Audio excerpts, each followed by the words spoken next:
Antes de comenzar, respira hondo y apaga las luces. Si tienes el valor de continuar, deja tu like y suscríbete al canal para no enfrentarte a estas sombras. Solo, ahora, prepárate. Historia 1. El expediente 77. Caso no cerrado. La Ciudad de México respiraba cansancio nocturno. Sirenas lejanas, tráfico reducido y un aire frío que se colaba entre las rendijas de los edificios. En la Fiscalía de la Colonia Doctores, el detective Arturo Salgado trabajaba en silencio, revisando casos pendientes. A las 2:14 de la madrugada, un expediente cayó solo desde una repisa metálica. El golpe seco retumbó en el archivo vacío. Arturo frunció el ceño. ¿Quién anda ahí? Nadie respondió. Se agachó para recogerlo y, cuando leyó la etiqueta, sintió un escalofrío correrle por la espalda. Expediente 77. Clasificación. Eliminado. Ese caso había sido destruido hacía 5 años por orden oficial. Lo recordaba porque él mismo firmó el cierre definitivo. Abrió el folder. Dentro había fotografías borrosas de víctimas, con fechas recientes. Fotos que no existían en el archivo digital. Y lo más perturbador, los rostros de las supuestas víctimas estaban ligeramente movidos, como si hubieran virado el rostro al momento de ser capturados, como si estuvieran vivos. Arturo retrocedió un paso, respirando hondo. Esto no es posible. La luz del archivo parpadeó, y en el reflejo del vidrio, juraría haber visto una sombra detrás de él. Una sombra que no coincidía con su cuerpo. Al día siguiente, Arturo llevó el expediente a su escritorio.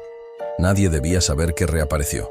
No quería preguntas, no quería sospechas. Mientras revisaba las fotos, notó que cada imagen tenía una dirección escrita a mano con tinta roja. Calles reales, colonias reales. Decidió verificar la primera ubicación, en Tepito. Al llegar, se mezcló con la gente, observando en silencio, y entonces la vio, la mujer de la fotografía.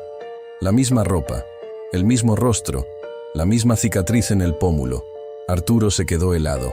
«Disculpe, ¿usted es...?» La mujer volteó con una expresión perdida, casi vacía. «¿Me conoce?», preguntó ella. Antes de que Arturo respondiera, un hombre la tomó del brazo y siguió caminando apresurado. La mujer no opuso resistencia. Caminaba como si alguien la guiara desde lejos. Cuando Arturo volvió a mirar la foto, notó algo que le heló la sangre. La mujer en la imagen tenía los ojos cerrados. La mujer frente a él los tenía abiertos. De vuelta en la fiscalía, Arturo revisó el expediente digital. No existía.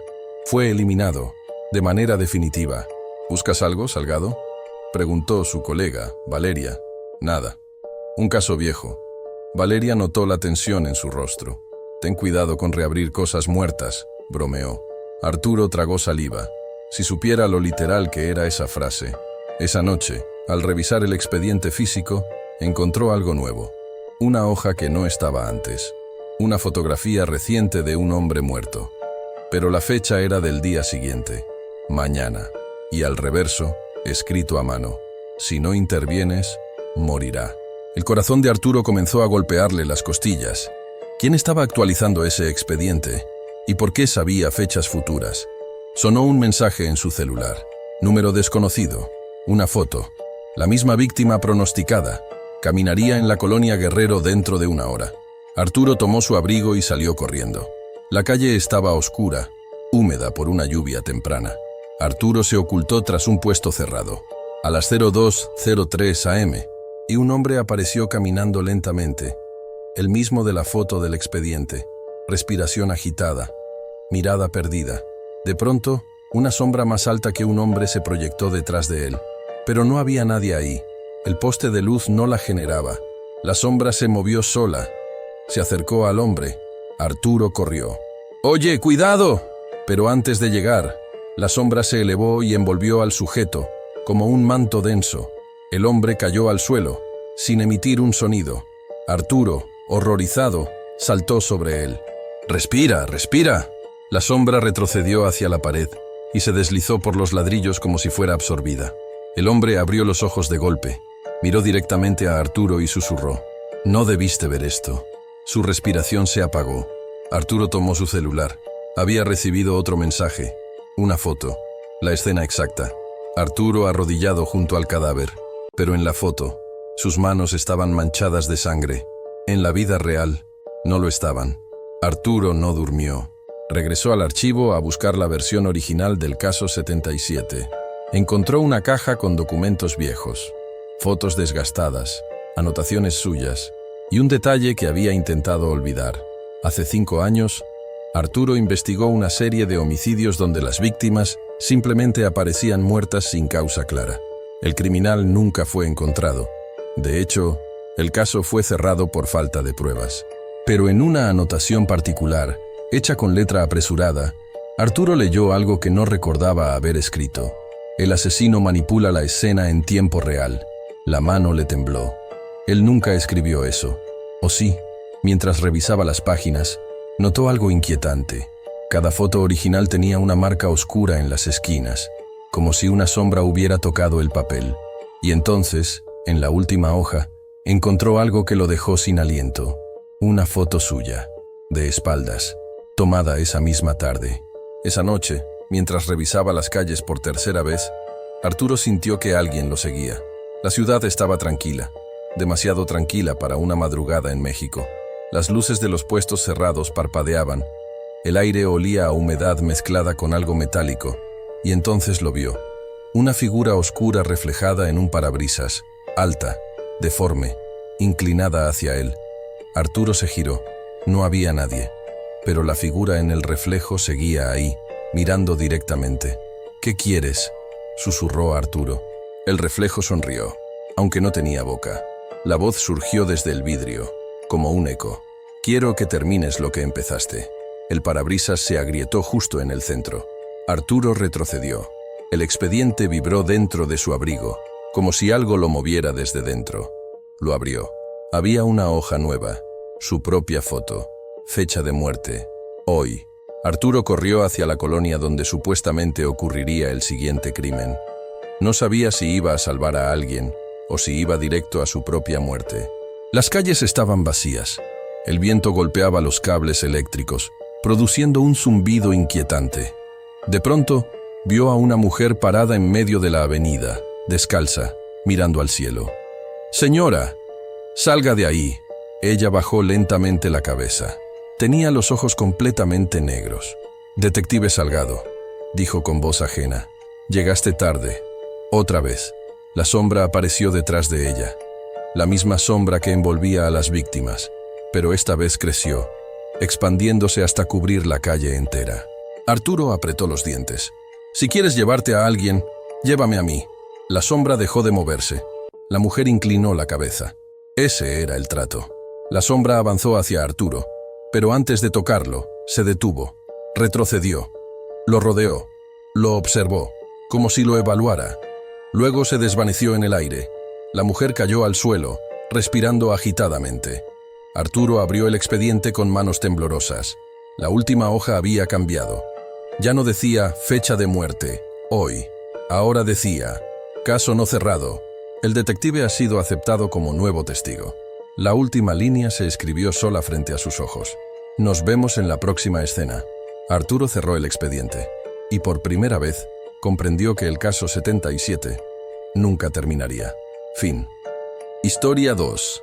La patrulla que nunca regresó. La madrugada en la carretera libre Monterrey-Nuevo Laredo era un susurro continuo de viento frío, tráilers lejanos y una oscuridad que se tragaba los bordes del camino. A las 03:17 am, la central recibió un reporte extraño. Código 41. Auxilio. Estamos atrapados.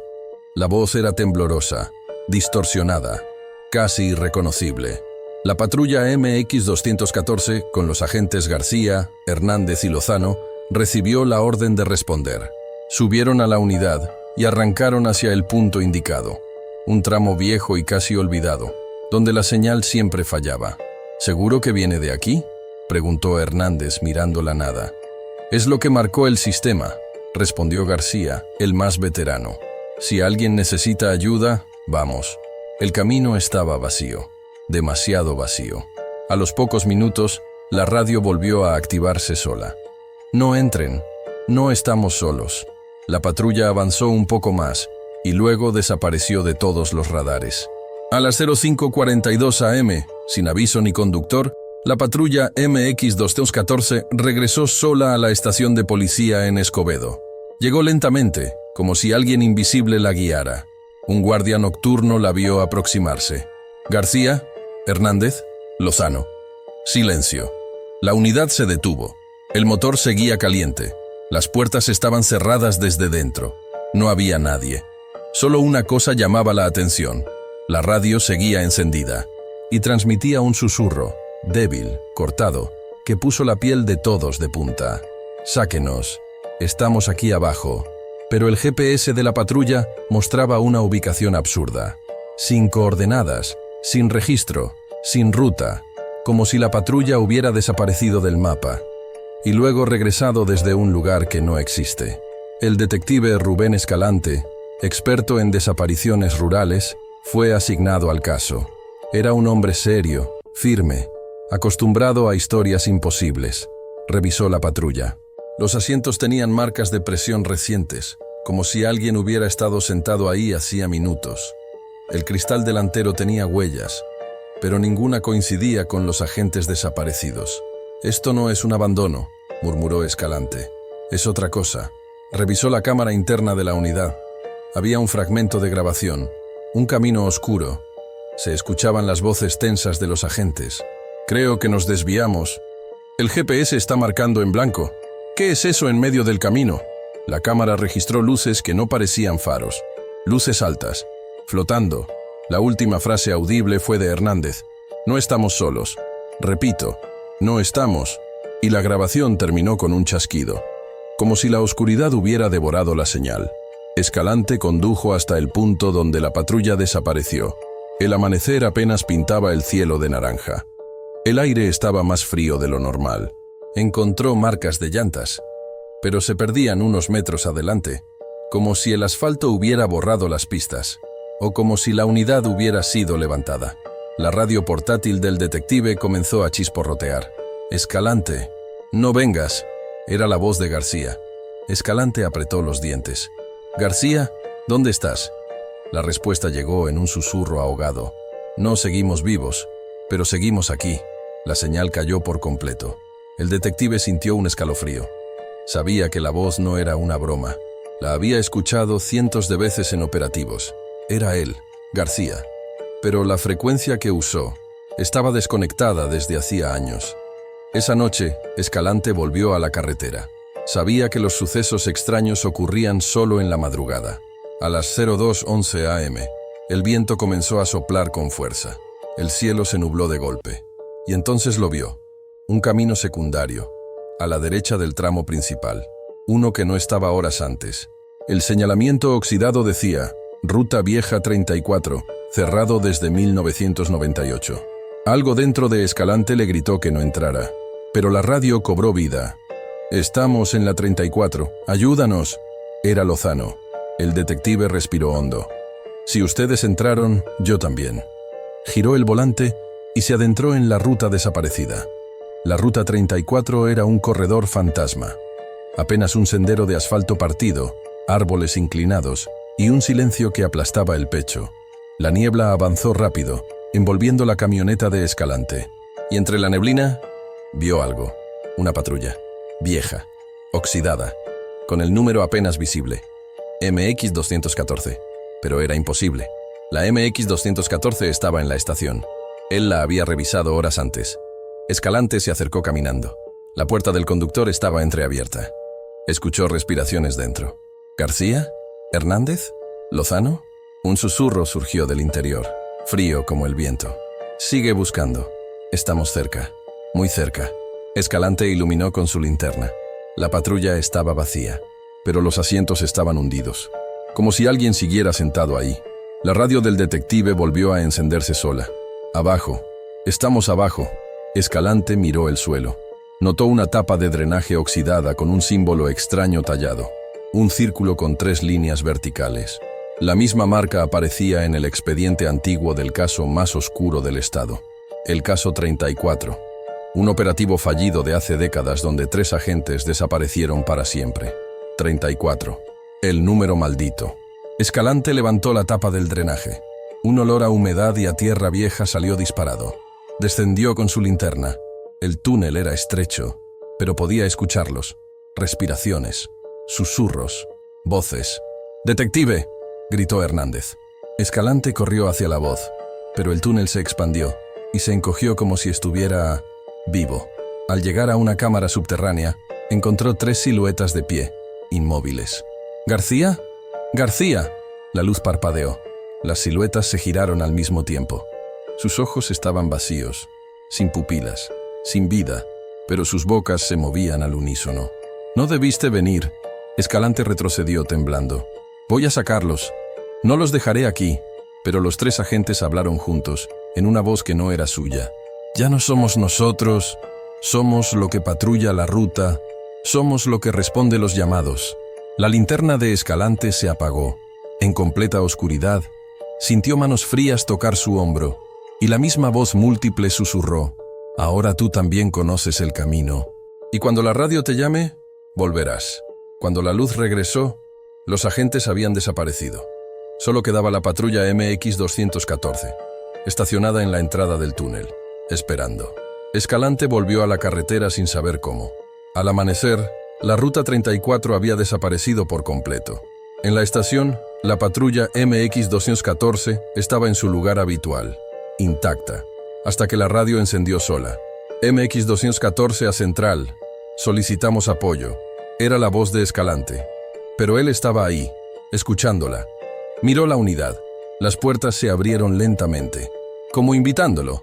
Sabía que, tarde o temprano, tendría que abordar, porque esa patrulla siempre regresaba, siempre a buscar a quien ya había sido llamado. Fin. Historia 3.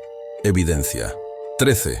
La madrugada estaba húmeda en Iztapalapa, con un aire espeso que anunciaba lluvia. La oficial Rebeca Molina, experimentada pero joven aún, participaba en un cateo rutinario dentro de una bodega abandonada. Era un sitio lleno de cajas polvorientas, grafiti viejo y pasos que resonaban con eco. Mientras revisaba un estante caído, su linterna iluminó un objeto extraño. Una cámara de video antigua, de esas con casete, pero con una pequeña luz roja parpadeando. Grabando. Aún grabando. ¿Quién dejó esto prendido?, murmuró Rebeca.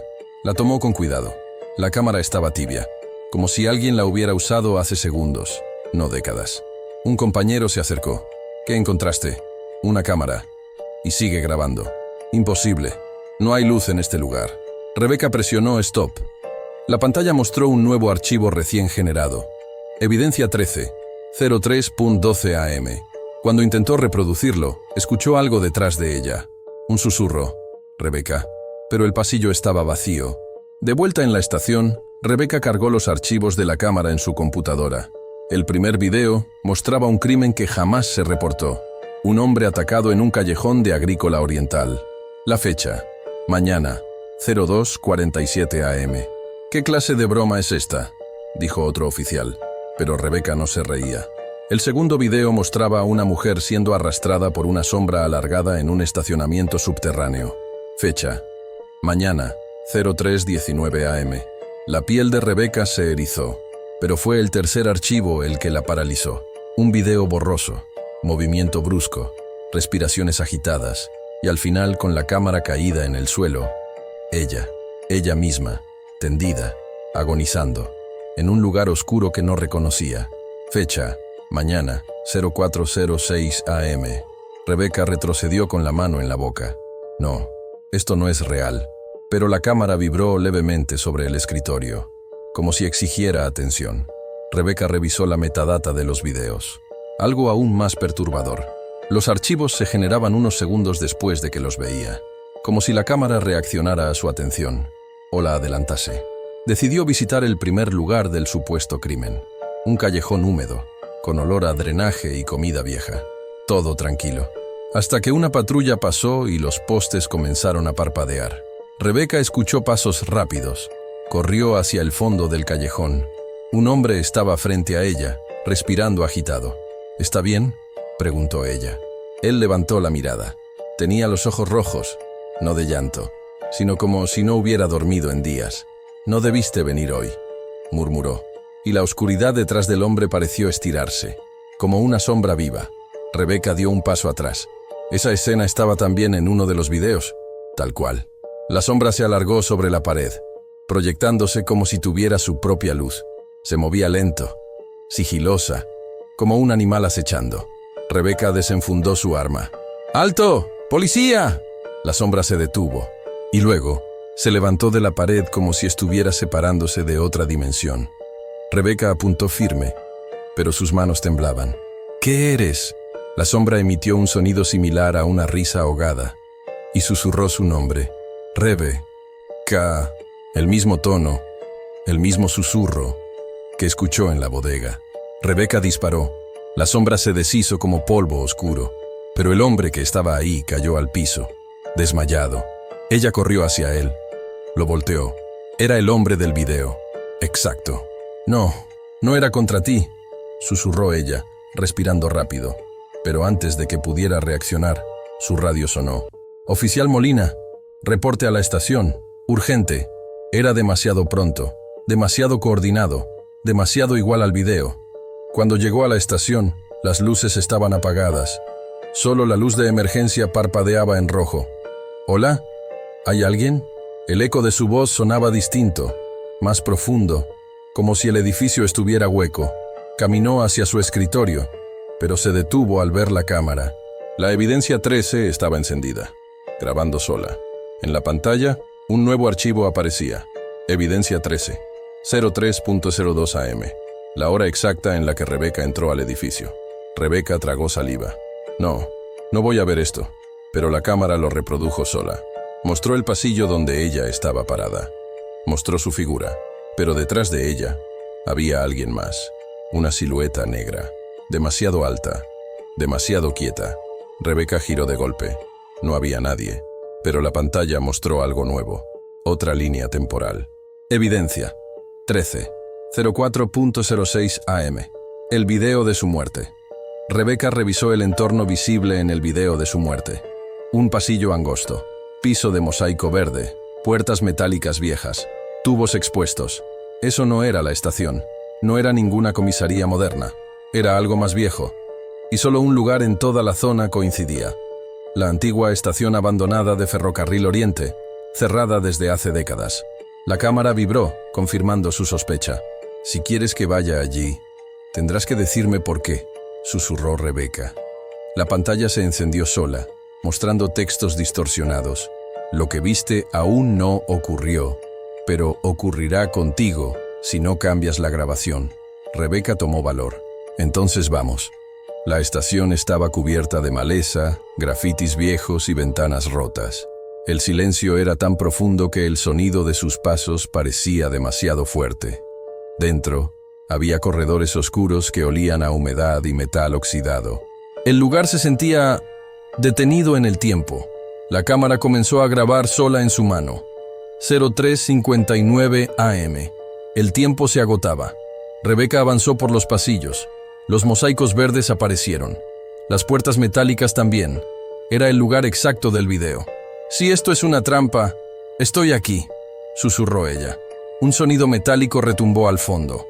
Rebeca levantó su arma y corrió. Llegó a una sala amplia donde vio a ella misma, en el centro del cuarto, tirada, agonizando, igual que en el video. ¡No puede ser!, gritó Rebeca retrocediendo. La imagen de su otro yo movió la mano y señaló hacia la sombra gigante detrás de ella. La sombra avanzó. Era más grande que cualquier figura humana. Era como si tragara la luz a su alrededor. Rebeca apuntó, temblando. Ya sé lo que quieres. Quieres que sufra lo mismo que los videos. Quieres que todo se cumpla. La sombra se detuvo. La cámara comenzó a grabar con un ruido fuerte. 04:05 am. Faltaba un minuto para la hora marcada de su muerte. La otra Rebeca, la del piso, desapareció como humo negro. Era solo una pregrabación, un destino posible, no el definitivo. Rebeca levantó la cámara hacia la sombra. Pues yo también puedo grabar. La sombra retrocedió un paso. Si tú me muestras futuros, yo puedo mostrarte uno nuevo, dijo ella, firme. Uno donde yo no muero aquí. Presionó Rec. La luz roja encendió. El cuarto se iluminó. La sombra comenzó a distorsionarse. fragmentándose en líneas negras. La cámara capturó su desaparición, su borrado, su final. Cuando todo quedó en silencio, la cámara mostró un nuevo archivo. Evidencia 13. Futuro corregido estado. Caso abierto. La oficial sigue viva. Rebeca respiró profundamente. La cámara dejó de grabar. Y por primera vez, la luz roja se apagó. Fin. Historia 4. El cuarto de observación. La estación policial norte de Monterrey era un edificio viejo, renovado por fuera pero con pasillos que crujían como si guardaran décadas de secretos. La noche estaba tranquila cuando el oficial Marcos Rentería recibió quejas desde la zona de celdas. «Oficial, hay alguien en el espejo», dijo un detenido temblando. Marcos frunció el ceño. «El espejo es unidireccional, no se ve nada detrás. Estás imaginando cosas». No, estaba parado ahí, del otro lado. Vi su sombra, vi su cara». Marcos suspiró. Los detenidos siempre inventaban historias para recibir atención. Pero cuando llegó al pasillo, la sensación de que alguien los observaba desde el vidrio le erizó la piel. Aún así, se obligó a seguir. «No hay nadie», dijo, golpeando el espejo con los nudillos. Y en ese segundo, una figura oscura se formó detrás del cristal, de pie, inmóvil. Marcos retrocedió. Parpadeó. La figura ya no estaba. Al día siguiente, la oficial Jimena Galván, compañera de Marcos, atendió un grito proveniente de la tercera celda. «¡Oficial! ¡Sáqueme de aquí! ¡Hay alguien adentro!». Jimena abrió la mirilla. El detenido estaba arrinconado en la esquina, mirando la puerta. «¿Quién está dentro?». «Una mujer. Se metió. Del espejo salió». Jimena abrió la puerta, molesta. La celda estaba vacía. «Te estás sugestionando», respondió. Pero el detenido comenzó a repetir algo que la dejó helada. «Se parece a usted, se parece a usted, se parece a usted». Su voz temblaba más con cada repetición. Jimena se quedó muda, porque el espejo unidireccional reflejaba una sombra con su misma estatura. Marcos decidió revisar lo obvio. El cuarto de observación detrás del espejo. Un espacio pequeño, usado hace años para interrogatorios. «Si alguien está jugando con nosotros, lo voy a atrapar», murmuró. La puerta chirrió al abrirse. Oscuro, frío, olores viejos a metal y polvo. Encendió su linterna. Todo estaba intacto, excepto por un detalle. Había marcas de manos en el espejo. Por dentro, como si alguien hubiera presionado el vidrio desde el cuarto. Marcos sintió la piel helada. «Jimena, ven a ver esto». Ella entró, seria. «Es imposible que alguien haya entrado aquí». «Entonces, explícame esto», respondió él, señalando las marcas. La luz parpadeó. Del otro lado del vidrio, una sombra imitó el movimiento de Jimena. Ella levantó la mano. La sombra también. Jimena bajó el brazo. La sombra continuó levantándolo. Y luego golpeó el cristal con fuerza. Esa madrugada, los detenidos comenzaron a llamar a gritos. «¡Oficial! La mujer está hablando como él», gritó uno, señalando al recluso vecino. Jimena y Marcos corrieron hacia las celdas. Dentro, un detenido llamado Toño estaba paralizado, mirando a la esquina donde no había nada, pero se escuchaba su voz, repetida, distorsionada. «Ayuda, ayuda, ayuda». Una segunda voz, idéntica a la suya, surgía desde la oscuridad de la celda. Jimena abrió la puerta. «No hay nadie aquí», pero Toño señaló el espejo pequeño de vigilancia. «Ahí, está ahí». Cuando ambos oficiales miraron, una mujer idéntica a Jimena sonreía desde el reflejo. Marcos, desesperado, buscó información en los archivos viejos de la estación. Encontró un expediente amarillento. Caso 04A. Sala de observación. La lectura lo dejó frío. Durante un interrogatorio en 1998, se reportó que el sospechoso vio otra versión del oficial encargado. La figura imitaba sus movimientos, pero no reflejaba su respiración. El detenido afirmó que la figura le pidió que la dejara salir. Jimena leyó por encima del hombro. «¿Eso significa que siempre estuvo ahí o nunca se fue?», respondió Marcos. Un fragmento al final del expediente tenía un aviso. «La figura aprende rápido. No la observes por mucho tiempo». Un golpe fuerte resonó desde las celdas. Corrieron.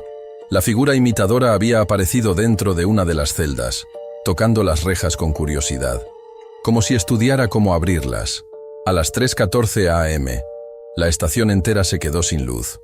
Solo los emergentes rojos iluminaban los pasillos. Marcos y Jimena escucharon pasos, pero no eran pasos humanos. Sonaban irregulares, como si caminaran imitando sin comprender cómo. Una voz surgió desde la oscuridad. Marcos. El oficial sintió que se le paralizaba el pecho. ¿Qué quieres de nosotros?, preguntó Jimena. La figura emergió del pasillo. Su rostro se formaba y deformaba lentamente, imitando a ambos oficiales, y habló con la voz de Marcos. Quiero salir. Luego, con la voz de Jimena. Déjenme ser como ustedes. Marcos retrocedió. Tú eres una copia. Soy lo que queda cuando olvidan. Soy el reflejo sin nombre. La figura se acercó a las celdas. Los detenidos gritaban. ¡No la dejen entrar! ¡No la dejen entrar! Pero la figura no quería entrar. Quería salir. De pronto, el ruido de cristales rompiéndose llenó la estación. El espejo unidireccional se había cuarteado desde adentro. La figura levantó la mano. El vidrio comenzó a hundirse hacia afuera, como si una fuerza invisible intentara atravesarlo. Marcos corrió. ¡No! ¡No vas a salir! Jimena lo siguió. Los dos empujaron el vidrio para mantenerlo en su lugar. El reflejo del otro lado los miraba con una mezcla de curiosidad y hambre emocional. Si ustedes están afuera, susurró la figura, yo puedo estar afuera también. El vidrio crujió. ¡No lo permitas!, gritó Jimena. Pero algo sucedió. La figura cambió de forma. Se hizo idéntica a Marcos. 100% idéntica. Marcos quedó petrificado. ¿Qué estás haciendo? El reflejo sonrió. Ocupando mi lugar. La figura empujó con todas sus fuerzas. El vidrio estalló. La figura salió. La estación se quedó en completo silencio. Marcos despertó en el suelo, mareado. Jimena lo ayudó. ¿Estás bien? Creo que sí, respondió él sin entender qué pasó. Pero cuando se puso de pie, le costó trabajo respirar. Los detenidos, desde las celdas, empezaron a gritar. ¡Ese no es el oficial! ¡No es él! ¡Saquen a ese impostor! Jimena trató de calmarlos. ¡Tranquilos! ¡Es el oficial Rentería! Pero los reclusos señalaban desesperados. El verdadero está dentro del espejo. Lo vimos moverse detrás del vidrio roto. ¡Ese no es! Jimena observó a Marcos y se dio cuenta. Su reflejo no seguía sus movimientos. Su sombra no se proyectaba igual. Su respiración era demasiado lenta. Marcos miró el vidrio roto y vio, al fondo del cuarto de observación, a otro él, golpeando la pared, silencioso. La figura fuera, la que estaba con Jimena, sonrió. Te lo dije. Solo quería salir. Jimena retrocedió. Marcos gritó desde el otro lado del vidrio roto. ¡Jimena! ¡Ese no soy yo! La figura imitadora dio un paso adelante. ¿Empezamos el turno? Fin. Historia 5. La línea roja del 911. El turno nocturno en el Centro de Emergencias de Monterrey solía ser silencioso a esa hora. Ocasionalmente alguna riña, ruido en la colonia, accidentes de tráfico. Nada fuera de lo normal. Pero a las 02:11 am, la operadora Laura Salinas recibió una llamada que le heló la sangre. Ayúdenme. Por favor. Ya viene. La voz era de una mujer joven, temblorosa. ¿Cuál es su ubicación?, preguntó Laura, siguiendo el protocolo. Hubo un silencio breve, luego un susurro. No sé dónde estoy, pero está detrás de mí. La llamada se cortó. Antes de que Laura pudiera reportarlo, otra alerta apareció en rojo intenso. Línea 19. Prioridad roja. Pero ese canal no existía en el sistema del 911. Nunca lo habían usado. Laura tomó la llamada. Era la misma voz. Ayúdenme, por favor. Y justo antes de cortarse, un gemido ahogado. La ubicación marcaba una coordenada imposible. 0.000. 0.0. Esto debe ser una falla, susurró Laura. Excepto que 5 minutos después, un oficial reportó un cadáver femenino con señales de ataque en una zona totalmente distinta. La causa de muerte coincidía con lo que Laura había escuchado. Y ese fue solo el inicio. La noche siguiente, Laura volvió a recibir el mismo tipo de llamadas, misma voz, mismo tono de terror. Diferentes lugares cada vez. 0203 AM. Una bodega en San Bernabé. 0224 AM. Un baldío en García. 0257 AM. Las vías del tren en Apodaca. Todas con la misma frase final. Ya viene. Y siempre segundos antes de que una patrulla encontrara a una víctima real.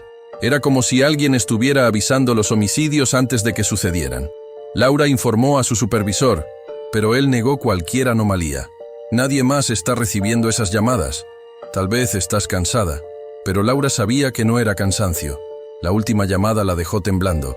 La voz pronunció: Laura, ayúdame. En ese momento supo que no era una víctima cualquiera. Era alguien que la conocía, o algo que sabía su nombre. El oficial Adrián Fuentes, conocido por su habilidad para rastrear llamadas anónimas, fue asignado al caso. Era directo, metódico y poco supersticioso. «Dame las grabaciones», pidió. Laura se las entregó. Adrián escuchó la primera llamada y frunció el ceño. «Esto no es una voz normal. Tiene eco, pero no eco ambiental. Eco de señal». «¿Qué significa eso?», preguntó Laura inquieta. «Significa que la llamada no viene de un teléfono real, sino de una frecuencia paralela, algo que rebota en el sistema». Intentó rastrear la línea 19. El servidor mostró un mensaje surreal. «Acceso denegado. Esta línea no existe». Adrián rió nerviosamente. «Eso es imposible. Si no existe, ¿cómo entra?». Laura lo miró con miedo. «¿Y si no entra? ¿Y si siempre estuvo aquí?». El tercer día, a las 02:30 AM, la línea roja volvió a encenderse. Laura contestó con la mano temblorosa. «911. ¿Cuáles su emergen?». La voz la interrumpió. «Está contigo». La sangre de Laura se heló. «¿Quién?». «El que me mata. Está contigo». Laura giró lentamente en la silla. La oficina estaba vacía, salvo por Adrián revisando la pared de monitores. «No veo a nadie», murmuró Laura. La llamada continuó. «Está detrás de ti». Laura soltó el auricular, el corazón acelerado. Adrián corrió hacia ella. «¿Qué pasó?». Ella apuntó al auricular. «Dijo que está aquí, en esta sala». Adrián revisó las cámaras internas del edificio. Nada. Solo una sombra que parecía moverse entre las sillas, pero desaparecía cada vez que intentaba pausar el video. Después de analizar las últimas llamadas, Adrián notó algo inquietante. Todas las coordenadas falsas se alineaban con los lugares donde él había trabajado en casos anteriores. No era casualidad. «Creo que esta cosa me está siguiendo a mí», dijo Adrián. Laura lo miró confundida. «¿Por qué a ti?». «Porque estuve en el caso de las desapariciones del 2019 y nunca atrapamos al culpable. Quizá esto sea lo que quedó de él». Esa noche, mientras revisaba archivos viejos en su patrulla, su radio encendió con un chasquido. Línea 19. Prioridad roja.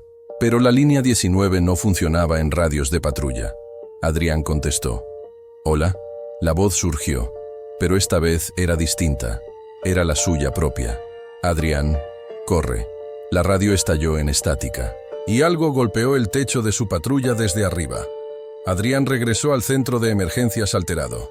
«Laura, eso no era una víctima. Era mi voz. Mi propia voz». Laura revisó el sistema. Un nuevo archivo había aparecido automáticamente. Grabación línea roja. 0401 AM. Cuando la reprodujo, escucharon. «Ayúdenme». «Me encontró». Era la voz de Adrián.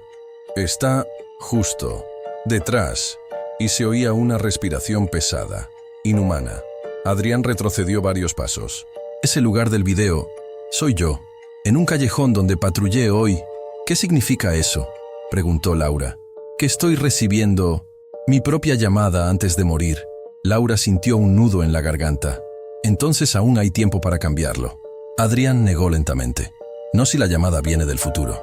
A las 03:45 AM, la línea roja parpadeó de nuevo. Laura contestó. Silencio. Luego una sola frase. «Ve al callejón». Laura miró a Adrián. «Ese es el lugar donde la grabación te muestra muriendo». Adrián sostuvo su arma. «Si voy solo, muero. Si voy contigo, también te arriesgo. No te voy a dejar ir solo», respondió Laura firme. Ambos salieron hacia el callejón. El lugar estaba oscuro, húmedo, con el olor clásico de basura y tierra mojada. Adrián se adelantó. Laura vio algo en el suelo. Marcas rojas. No sangre. sino líneas dibujadas, como un número. 19. El número de la línea maldita. De pronto, la señal de sus radios murió, y una voz surgió desde todas partes. La voz de Adrián, pero distorsionada. Llegaste tarde. Algo se movió en los techos, rápido, como si se desplazara entre sombras. Adrián levantó su arma. ¡Muéstrate! Una figura cayó detrás de él. Laura gritó. La figura era alta, alargada, formada de sombras ondulantes. No tenía rostro, solo un hueco donde debería haberlo. Del hueco salió una voz. Yo soy la llamada, la que nunca contestaron, la que nunca atendiste. Adrián sintió sus piernas temblar. Él conocía esa voz. Era una de las desaparecidas del caso 2019. Una mujer que había llamado al 911 pidiendo ayuda y que él no alcanzó a salvar. La figura avanzó hacia Adrián. Tú me dejaste sola. No tenía forma de encontrarte, respondió él temblando. Ahora sí. La sombra intentó envolverlo. Adrián cayó de rodillas. Laura levantó su arma. Suéltalo. La sombra se detuvo y habló con la voz de Laura. Tú también la escuchaste. Tú también fallaste. Laura tembló. No, yo no te fallé. Yo te escuché hoy. Yo vine. La figura pareció confundirse. Retrocedió unos centímetros. Laura dio un paso adelante. Tú no eres una víctima. Eres lo que quedó atrapado entre llamadas. Pero ya no estás sola. Nosotros estamos aquí. El callejón entero se llenó de estática. La figura se agitó como si estuviera perdiendo forma. Entonces, libérenme. Adrián, aún en el suelo, levantó la mirada. ¿Cómo? La figura señaló la radio en su cinturón. Corta mi línea. Laura tomó la radio de Adrián. Era la única que mostraba todavía la línea 19 encendida. Respiró hondo. ¿Estás lista?, preguntó a la sombra. La sombra asintió. Laura presionó el botón de apagado total. Un reset forzado. La línea roja desapareció. La figura se volvió delgada, difusa, hasta desvanecerse como humo. El callejón quedó en silencio absoluto. Adrián respiró con dificultad. ¿Lo logramos? Laura miró la radio apagada. Creo que la liberamos. Pero cuando salieron del callejón, la radio de Adrián encendió sola por última vez. Y una voz muy calmada dijo: Gracias, Laura, Adrián, por contestar. La pantalla mostró una coordenada nueva, la misma en la que estaban parados. Y luego, próxima llamada, en proceso fin.